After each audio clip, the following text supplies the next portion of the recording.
বিকাশ কলিতা কি হৈছে কৰি স্যাৰ জন্মৰে আমিতো ভাবিছিলোঁ ভালে বুলি যেতিয়া মানে সেই হাত ধৰি নামাৰা হ'ল বয়সৰ অনুক্ৰমে মানে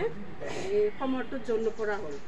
সমৰটোত জন্ম পৰাতে তাৰপিছত আৰু ঘূৰি দিও মানে পাতিব নোৱাৰা। এইবাৰ মুখ্যমন্ত্ৰী ডক্টৰ হিমন্ত বিশ্ব শৰ্মাৰ উপজা দিন কিছু ব্যতিক্ৰমীভাৱে উদযাপন কৰা দেখা পোৱা গ'ল অসম অলিম্পিক সন্থাৰ যুটীয়া সাধাৰণ সম্পাদক তথা ভাৰতীয় জনতা পাৰ্টিৰ ৰাজ্যিক কাৰ্যনিৰ্বাহক সদস্য হিমাংশু শেখৰ বৈশ্যক।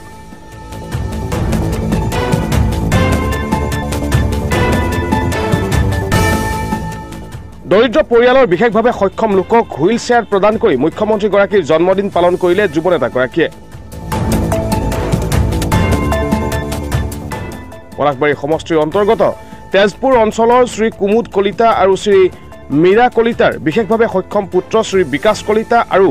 বঙৰা তালুকদাৰ পাৰাৰ ৰেণু কাকতিক একোখনকৈ হুইল চেয়াৰ প্ৰদান কৰি মহানুভৱতাৰ পৰিচয় দাঙি ধৰাত দুইটা অঞ্চলতে ৰাইজৰ ভূয়সী প্ৰশংসা বুটলিবলৈ সক্ষম হ'ল যুৱ নেতা হিমাংশু শেখৰ বৈশ্য।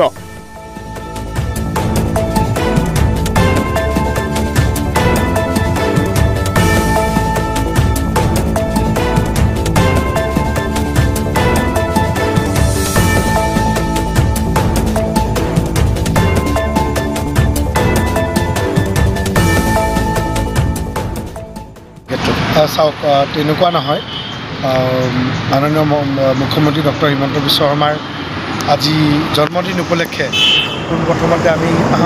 মিৰ্জাস্থিত এটা জেগাত আমি নাম কীৰ্তনৰ লগতে আমি তাতে কেক কাটিঙৰ ব্যৱস্থা কৰোঁ। তাৰপিছতে তেখেত যিহেতু এজন ইমান ডাঙৰ নেতা জনপ্ৰিয় নেতা ভাৰতবৰ্ষৰ ভিতৰত তেখেতৰ এতিয়া বহুত এটা ডাঙৰ জনপ্ৰিয়তা আহি পৰিছে আৰু অসমখন তেখেতে যিধৰণে আগুৱাই লৈ গৈছে যেনেকৈ আমি মাননীয় নৰেন্দ্ৰ মোদী ডাঙৰীয়াৰ জন্মদিন উপলক্ষে সেৱামূলক কাৰ্যসূচী হাতত লওঁ গোটেই সপ্তাহটো আমি যোৱা বছৰো আৰু এই বছৰো মাননীয় মুখ্যমন্ত্ৰী ডক্টৰ হিমন্ত বিশ্ব শৰ্মা ডাঙৰীয়াৰ জন্মদিন উপলক্ষে আমি কিছু সেৱামূলক কাৰ্যসূচী লৈছিলোঁ আৰু এই বছৰো লৈছোঁ আৰু সেয়েহে সেইটোৰ লগত সংগতি ৰাখি আজি আমাৰ সাতপখলি সৰু তেজপুৰৰ আমাৰ এটা শিশুৰ ঘৰত আমি গৈ উপস্থিত হৈছোঁহি। তেখেতৰ নাম হ'ল বিকাশ কলিতা। তেখেতে জন্মকালৰ পৰাই খোজকাঢ়িব নোৱাৰে আৰু বিকলাংগও হয় আৰু মই আমাৰ যিখিনি মোৰ এই অঞ্চলৰ স্থানীয় শুভাকাংক্ষীসকল আছে বা লোকসকল আছে মই তেখেতসকলৰ লগত যোগাযোগ কৰি তেখেতৰ আজি ঘৰত আহিছোঁ। তেখেতৰ পৰিয়ালৰ লোকক আজি আহি সাক্ষাৎ কৰিছোঁ আৰু লগতে বিকাশৰ কাৰণে এখন হুইল চেয়াৰ আমি সেৱামূলক কাৰ্যসূচী হিচাপে আমি এখন হুইল চেয়াৰ দিছোঁ আৰু লগতে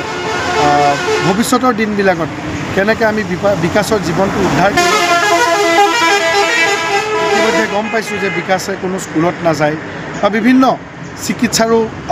অভাৱত ভুগি আছে। এই গোটেইখিনি ব্যৱস্থা কৰি দিম বুলি তেখেতৰ পৰিয়ালৰ লোকক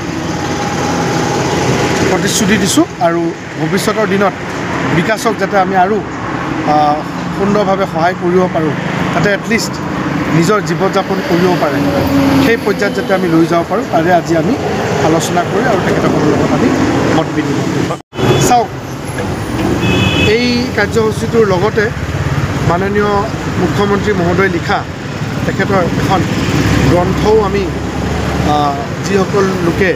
এই গ্ৰন্থসমূহ পোৱা নাই বা গ্ৰন্থখন পোৱা নাই বা যাৰ পঢ়াৰ লগত অলপমান ইচ্ছা আছে তেখেতসকলকো আমি উপহাৰ দিছোঁ মোৰ তৰফৰ পৰা। আৰু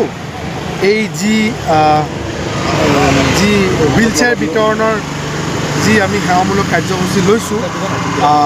সেই হুইল চেয়াৰ আমি আৰু ঘৰত বঙৰা অঞ্চলত আমি যাম আৰু সেই অঞ্চলটিত গৈ আমি